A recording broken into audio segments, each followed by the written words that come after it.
Bienvenue dans Au Quotidien. Au sommaire de cette édition du mardi 2 décembre, 400 manifestants au Mans contre le budget 2026 à l'appel des syndicats CGT, FSU et Solidaires.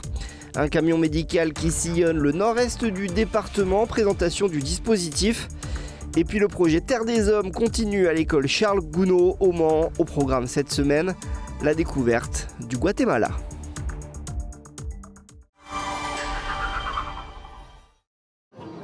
Au Mans, le cortège avance lentement. Ils ne sont que 400, soit 5 fois moins que le 2 octobre dernier, mais le sentiment d'injustice est toujours là. En tête du cortège, des retraités, des agents publics et des salariés qui dénoncent un budget 2026 où les efforts ne sont pas partagés.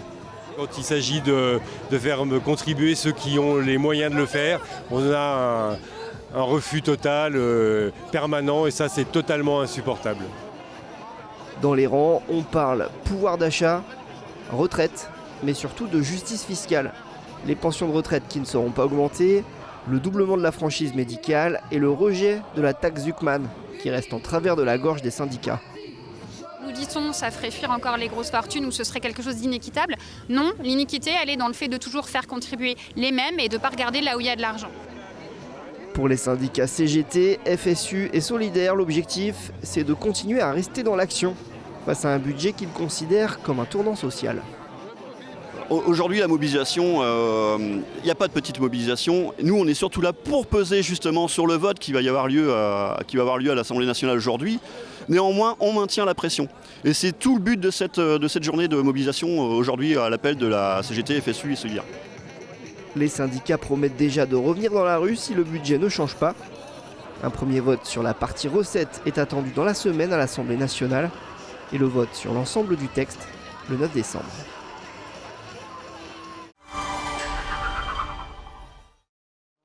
Un camion semi-remorque en guise de cabinet médical, c'est la solution mise en œuvre par la région dans la communauté de communes du Perche-Émeraude pour pallier le manque criant de médecins.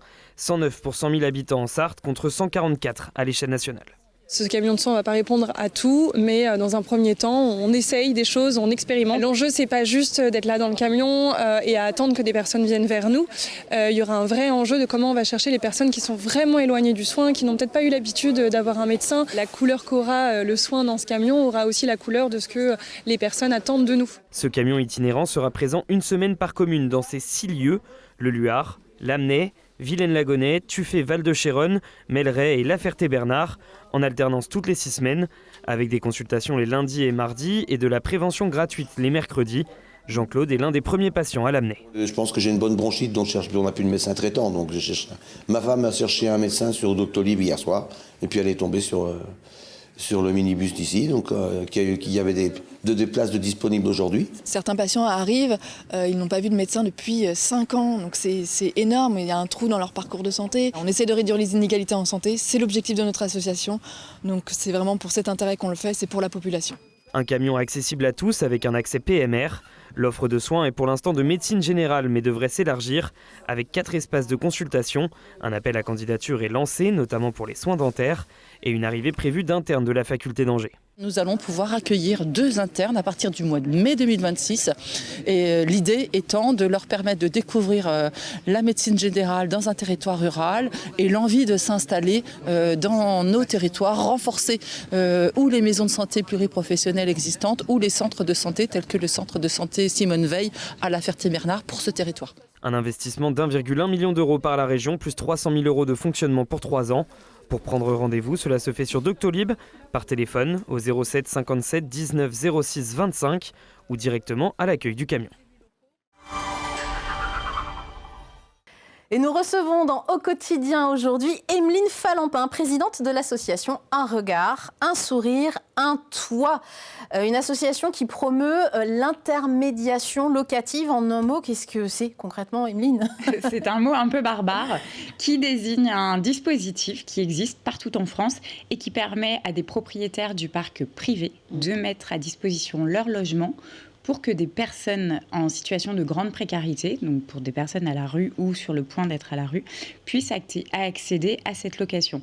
En général, ça passe par le biais d'un opérateur qui est défini par le département. Donc chez nous, ça s'appelle Tarmac. Ouais.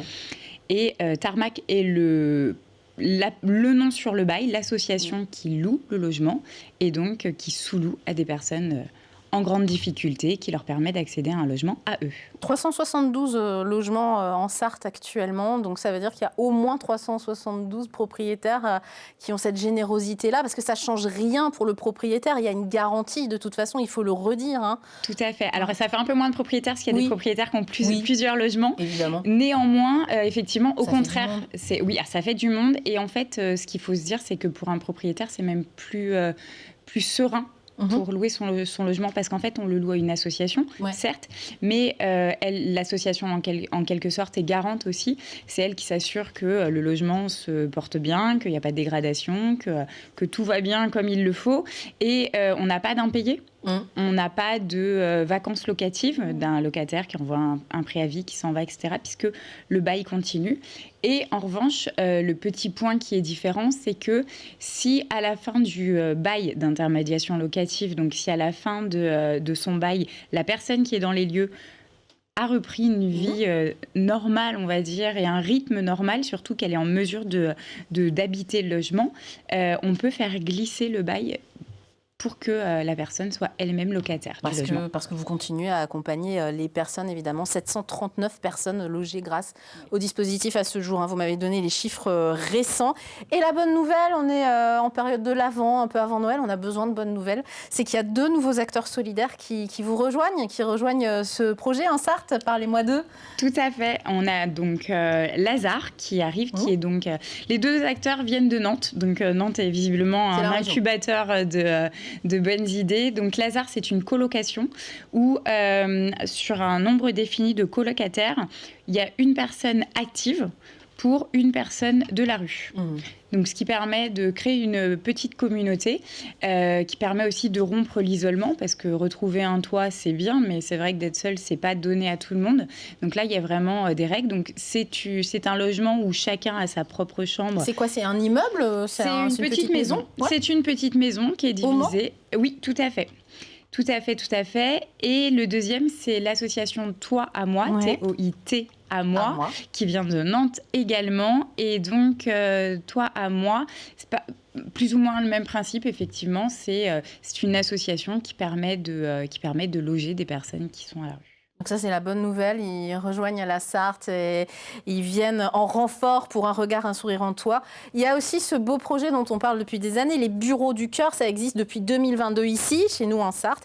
Près de 10 000 nuitées proposées depuis 2022, c'est ça? C'est énorme. C'est énorme. L'idée, c'est de proposer un hébergement de nuit dans des bureaux qui, par définition, la nuit, sont vides, vacants. Donc si vous êtes chef d'entreprise, que vous avez des bureaux, une petite cuisine, une douche, c'est ça qu'il faut dans les bureaux. Alors, idéalement, on peut faire sans. C'est vraiment le constat de base, c'est vous avez un bureau qui est chauffé, qu'on peut éclairer, plutôt qu'il soit vide, autant que quelqu'un qui dort à la rue puisse y dormir et avoir ses affaires, son confort, somme toute, assez sommaire, mais qui est quelque chose à lui. Et donc, effectivement, si on est chef d'entreprise, on peut mettre à disposition son bureau. Et il y a donc actuellement 12 personnes qui sont logées dans 12 sociétés en Sarthe. Et donc, autant de bénévoles référents, puisque un bénévole est référent de... en fait, le chef d'entreprise n'est assez peu, alors, sauf cas exceptionnel, assez peu en lien avec la personne. Et donc, le référent fait le lien, lui, entre les questions des uns et des autres. Tout ça roule, vraiment. Et on va faire la fête le 3 décembre. Oui. C'est très, ça se rapproche là. Hein. Vous êtes dans les starting blocks. 8e édition du Noël des sans-abri, dans un écrin magnifique, le stade Marie-Marvin.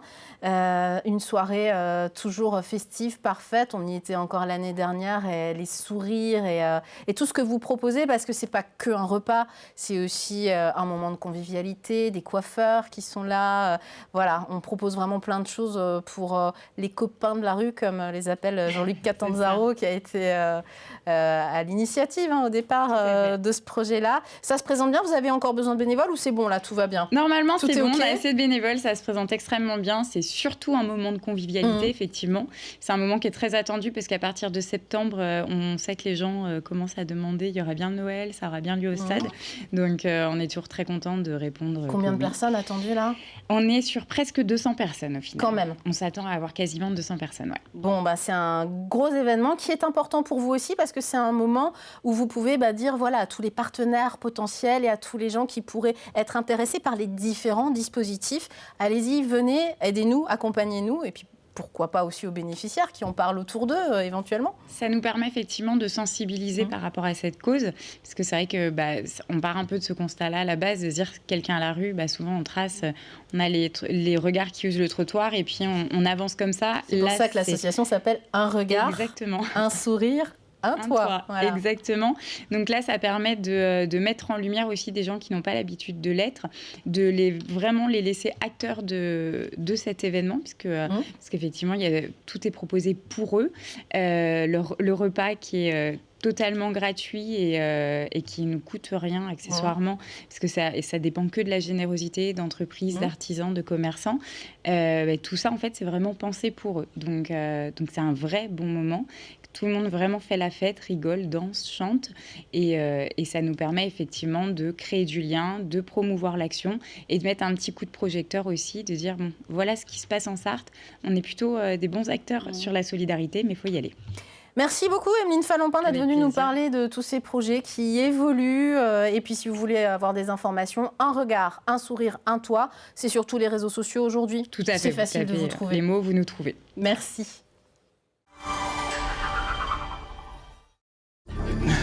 Le Mans FC. Ce lundi, c'était tirage au sort des 32e de finale de Coupe de France pour les 100 et or. Après une victoire samedi et encore une fois difficile au tir au but contre Villeneuve-la-Garenne, pensionnaire de Régional 2, les joueurs de Patrick Vieira connaissent leur adversaire. FC Périgny. FC Périgny, club de R1, 7e de sa poule, victoire 3-1, match qui sera donc inversé. Les Manceaux se déplaceront le 20 ou le 21 décembre en Charente-Maritime. À l'image du président Gomez, invité ce lundi dès l'MFC Zone, les Sartois aimeraient réaliser un beau parcours en coupe, encore plus que l'année dernière, où ils avaient été éliminés en 8e de finale par le PSG. Pour les élèves de CM1, CM2 de l'école Charles Gounod, cette semaine, dans le cadre d'une année de découverte du cycle de l'eau, il s'agit de découvrir aussi une autre culture et un autre pays, le Guatemala. ¿Y han visto los cocodrilos y los jaguares? Est-ce que vous avez déjà vu des crocodiles et des jaguars? L'occasion pour nos petits Sartois de comprendre que même à l'autre bout du monde, les élèves guatémaltèques du même âge... qui sont pas si différents. Ils parlent espagnol. Qu'il y a beaucoup de volcans au Guatemala.